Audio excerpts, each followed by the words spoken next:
role of the court. Now, the court don't help this at all. My God, there's nothing worse than going in front of a white man and say, can I see my daughter?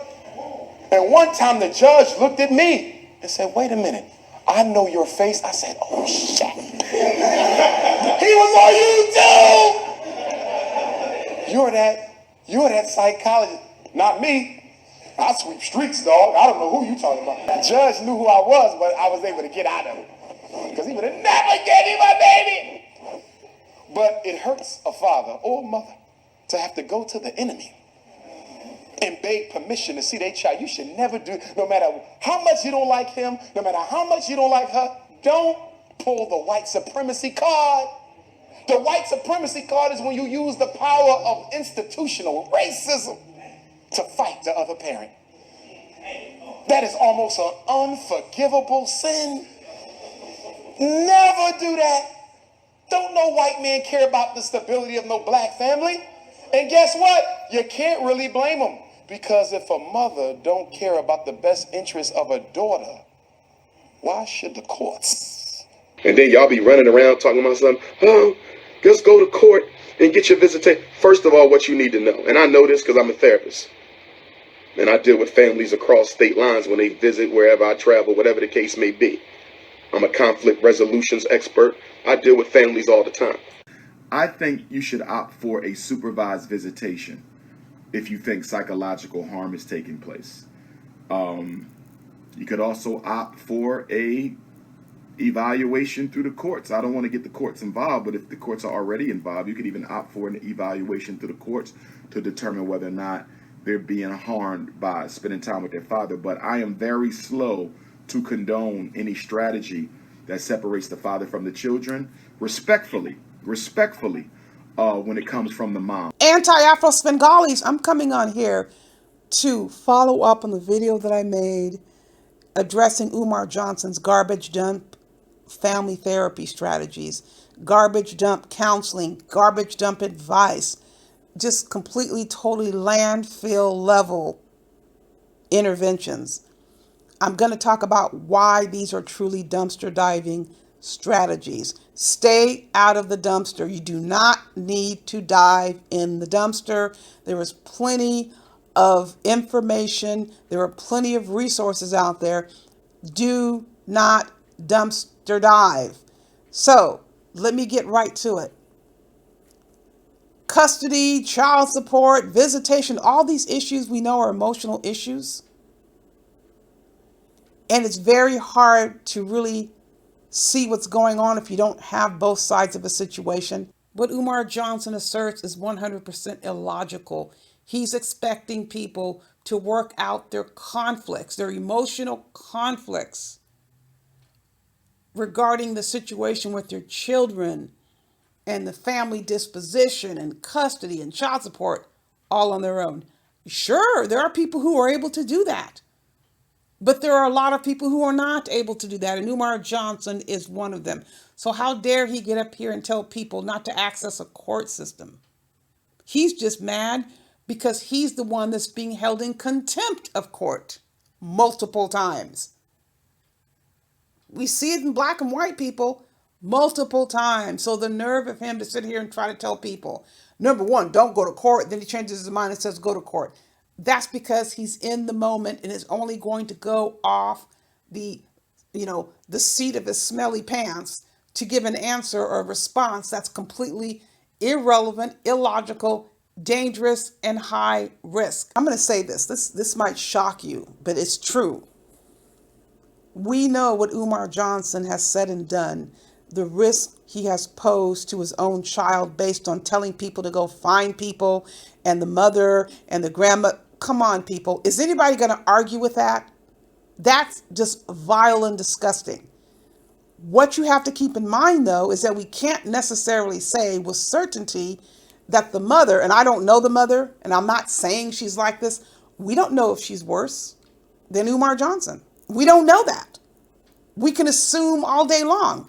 The bottom line is that we don't know. What we do know, independent of how the baby mama is, the mother of this child, independent of that, put that to the side. We know Umar Johnson's behavior was completely and totally vile and dangerous and high risk.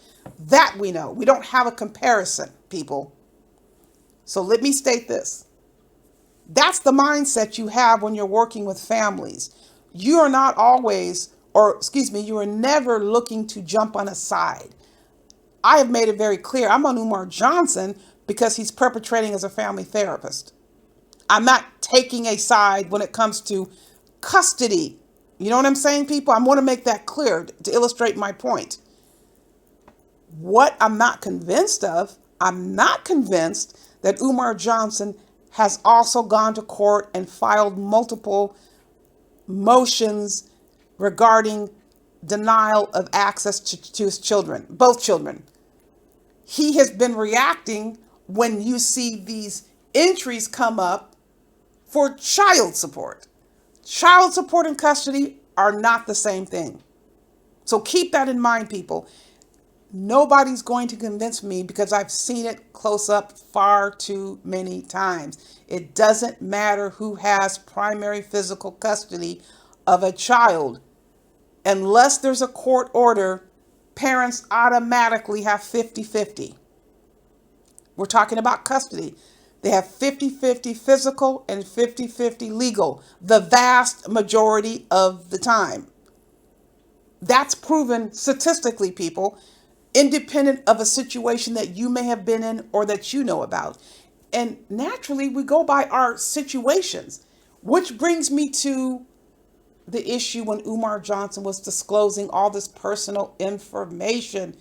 That is so unethical because when you're helping someone, I have stated it before and I will state it again, your personal situation is irrelevant except when you are giving an illustration, a brief illustration or example to help a client that is stuck. There was no indication that this person was stuck. This was the first engagement that Umar Johnson had with this person. It was totally unnecessary to bring up his personal situation. Now, he brings up his personal situation because he doesn't have any clinical skills, he doesn't have clinical knowledge, and he is out for revenge. He's going to use that method by proxy to get back at his dad, to get back at the mother of the children.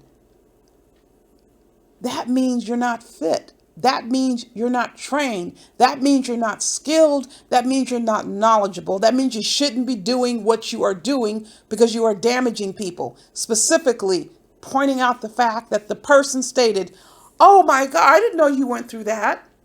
So now the shift is away from the person calling the person in your office, to the supposed therapist. Because we're pretending right now. What's the purpose of the person calling, or what's the purpose of someone coming to your office? They're doing that because they're seeking help. They're not coming there to listen to your belly aches and your complaints about the world or whoever, your parents, or your life. If that's something that person hasn't resolved, that therapist needs to go get therapy. And that's not a bad thing. It's not something that should be placed upon the client. That's what Umar Johnson did. And this crap about, you don't understand my life. It's not anybody's responsibility. And remember, we're pretending because Umar Johnson is imposter.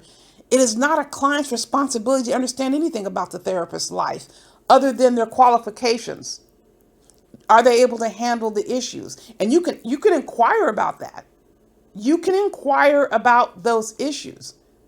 But understanding about how Umar Johnson is suffering, that is just manipulation, and that's a power grab. Because obviously the people calling into the line are considering Umar Johnson to have something that's powerful that they can benefit from.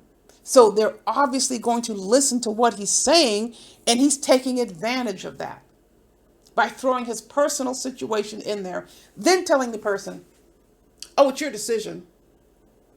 No, it's not her decision because you've influenced the person in the most horrendous and abusive way.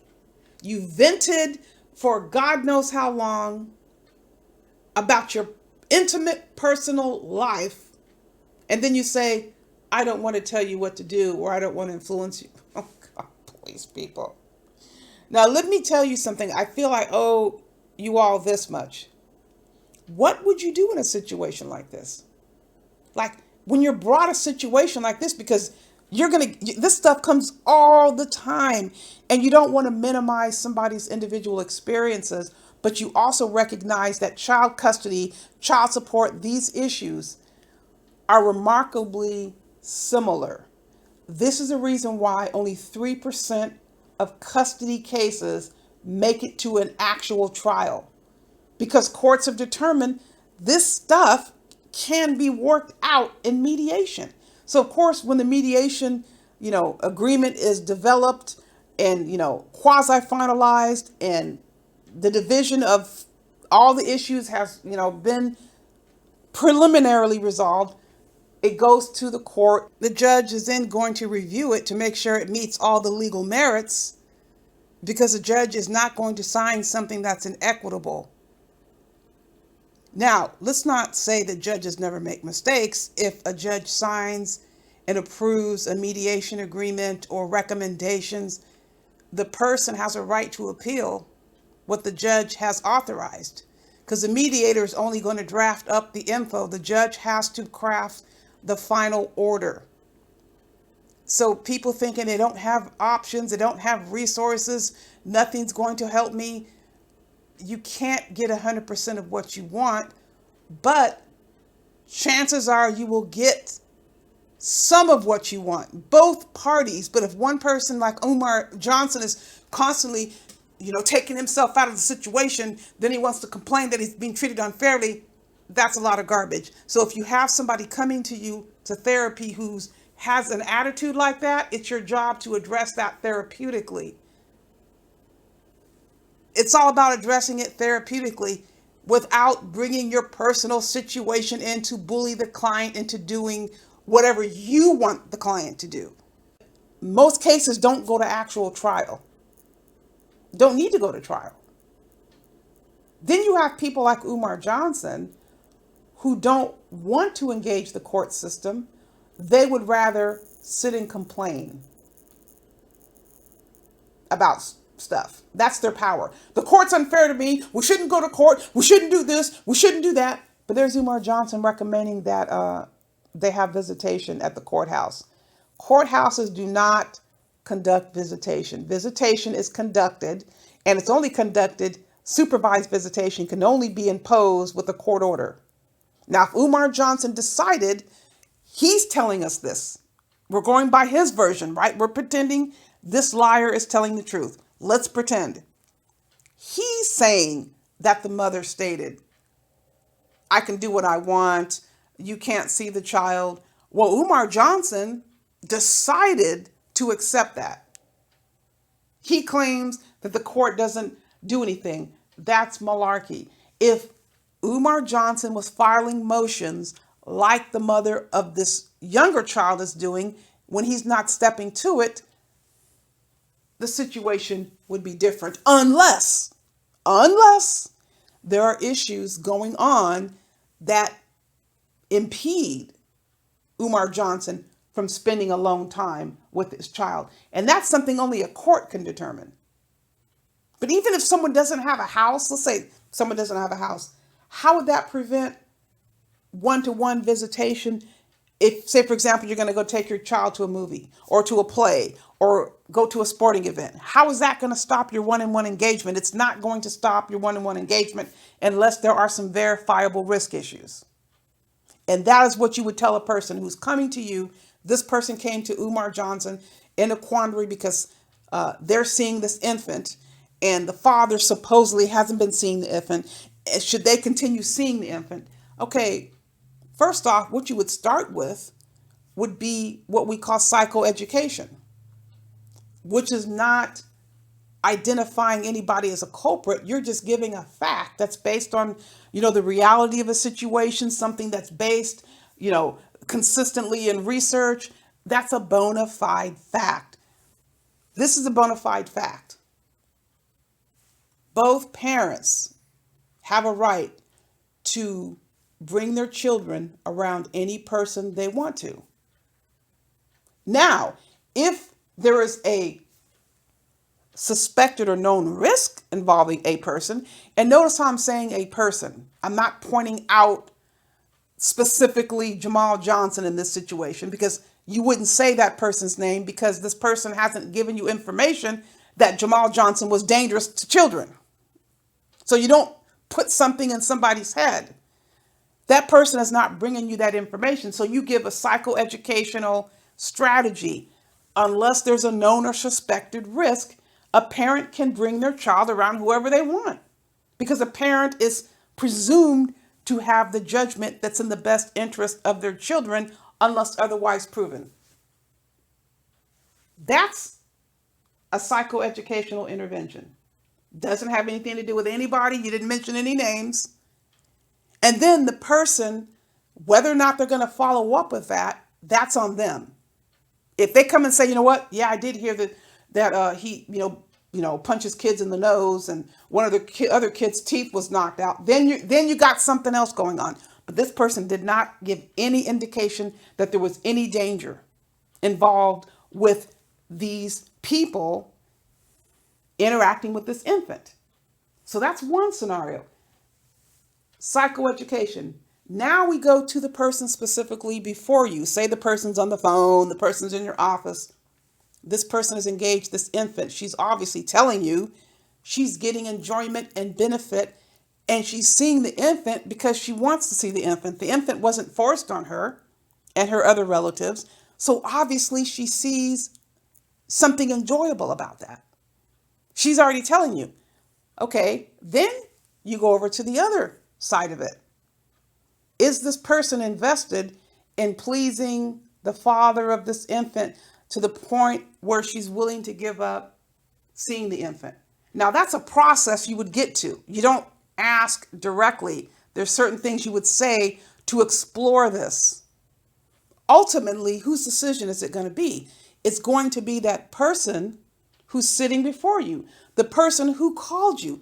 Your concern is not going to be with the father, because the father's not your client. The father's not calling you. The father's not sitting in the office. So you're going to be dealing with the person who you're obligated to, the person you're providing therapy to, the person who's telling you about this conflict that she's having. So you would help the person process it based on that. You wouldn't guilt the person into saying, well, since the dad's not seeing the kid, well, you shouldn't be. I wouldn't. No, that's completely inappropriate, people.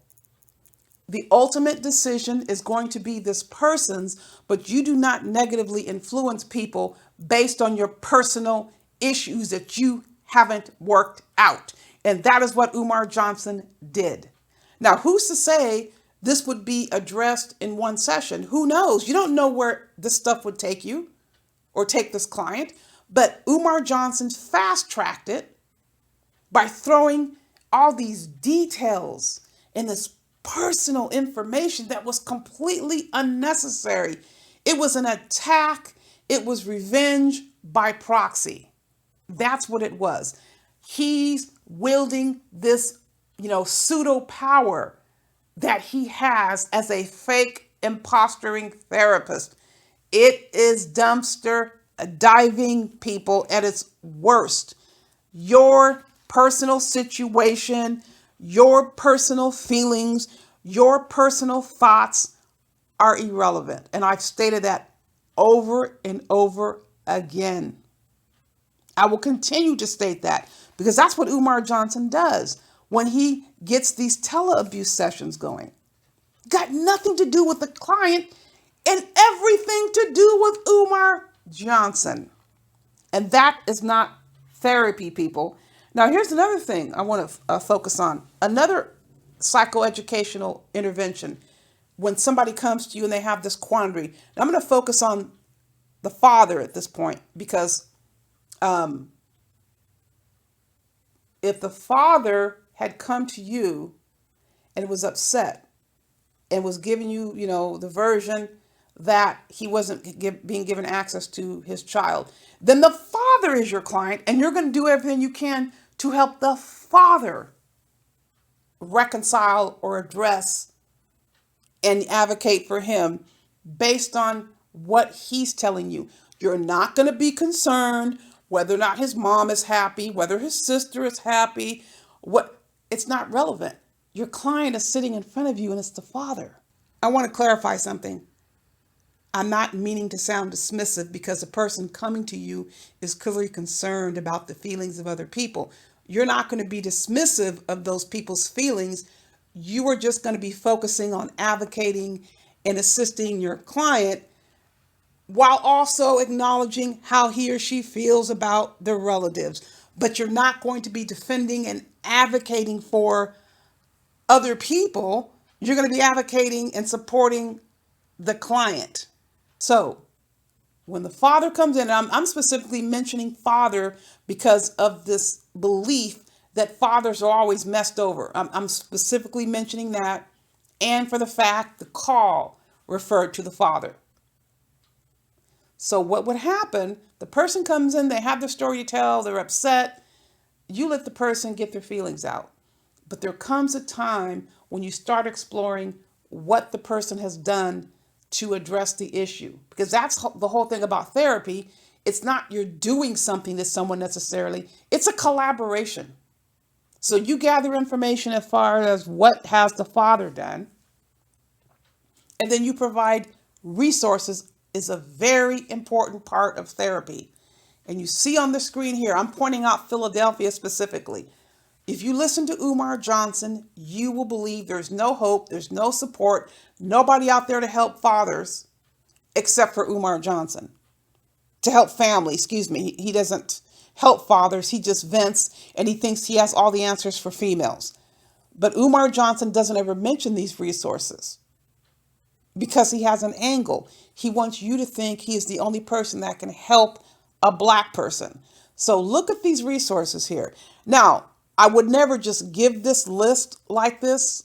In order for me to give a list like this to a father, we're focusing on fathers specifically, I would have contacted every agency and I will speak to every agency and get some more details about what they provide. And that is something, excuse me, you do over time. That is something that's part of providing services that's factored in to how you do things over time. So you develop a resource bank.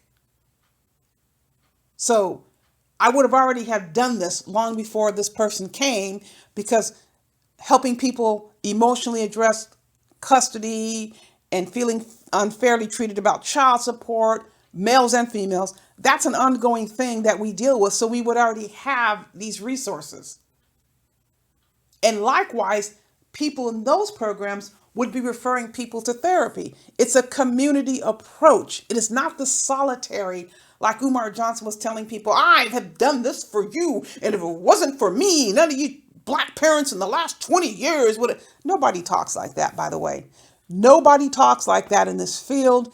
This is a collaborative field. We rely on each other for resources and support to advocate for the client.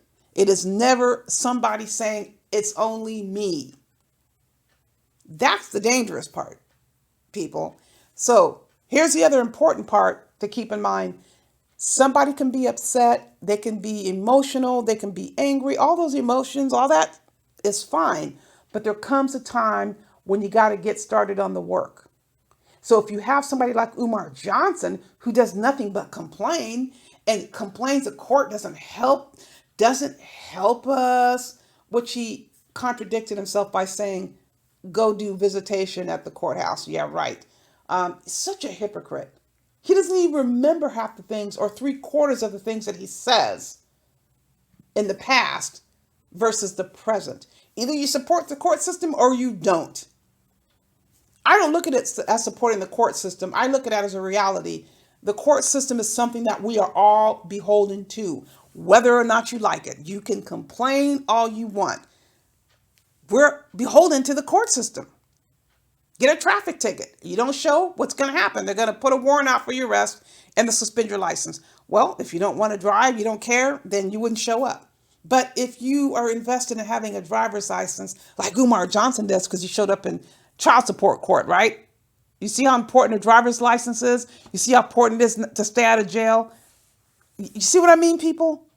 We're all beholden to the system. It is a reality.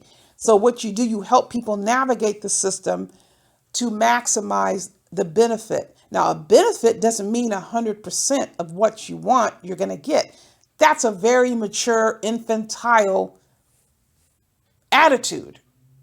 An infant gets whatever he or she wants, should get whatever he or she wants. When they're very young, they're screaming and crying, you feed them when they're young. As you get older, you realize you don't get everything that you demand. But that's Umar Johnson's attitude about things. Every single thing that I demand, you should give it to me. And if you don't, you're damned to hell as a black person. You're not a real black person if you don't kiss my ass and give me what I want. Oh, please, people, come on. That approach that Umar Johnson tries to use on these tele-abuse lines ends up being nothing but an exploitation and a vile, vicious power trip. It's all about Umar Johnson. It is not about the parents. He put those parents on that tele-abuse line, I'm repeating, so he can get money from them. It is not free. So what I came on here today, just to give you a little bit of insight into how a real professional would approach and address your issues.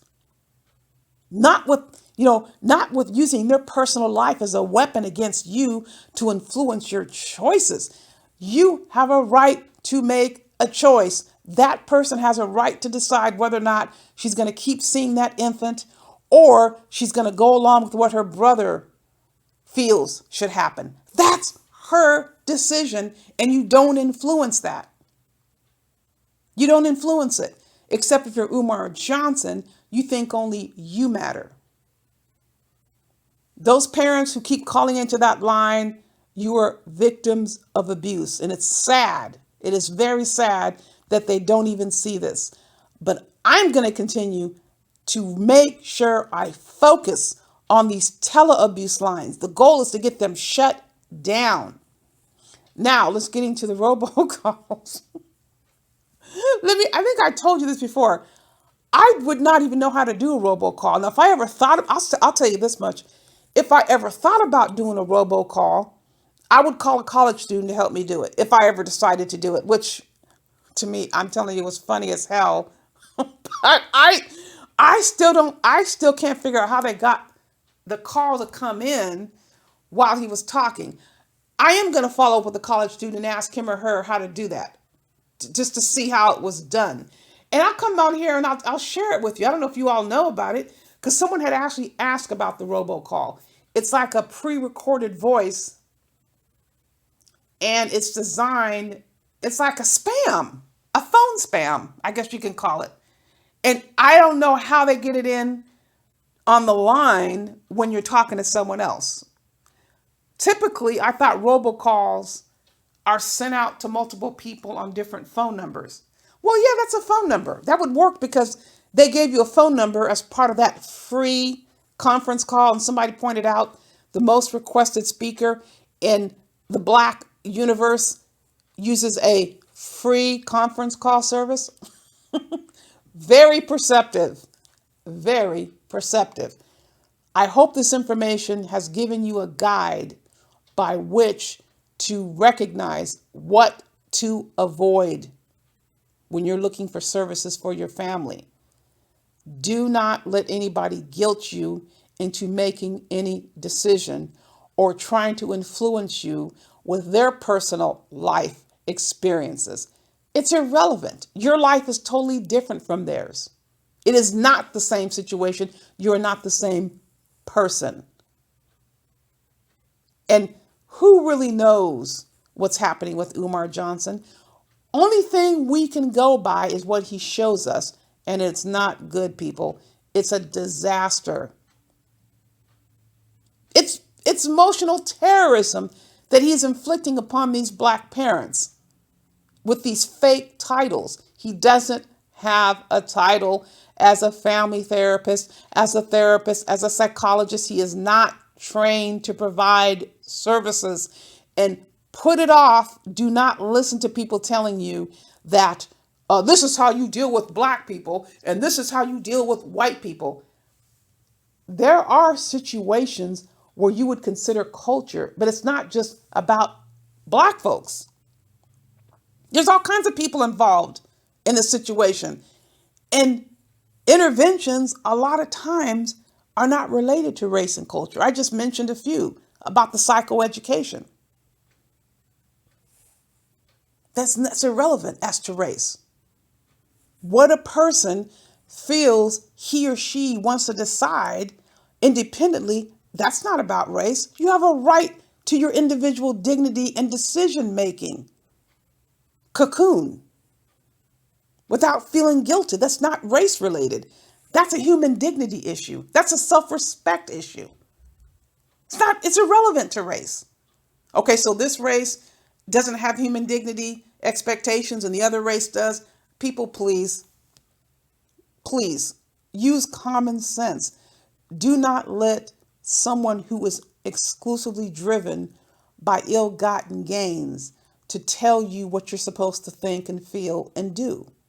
We are a free people. I don't care what anybody says about the white supremacy this and the white man that. You are a free person. But people like Umar Johnson want to get you to think that you're not free and you should be beholding only to him. But the rest of you out there who've already adopted, who've already embraced the most important element in life, recognize that you have a mission to spread the word.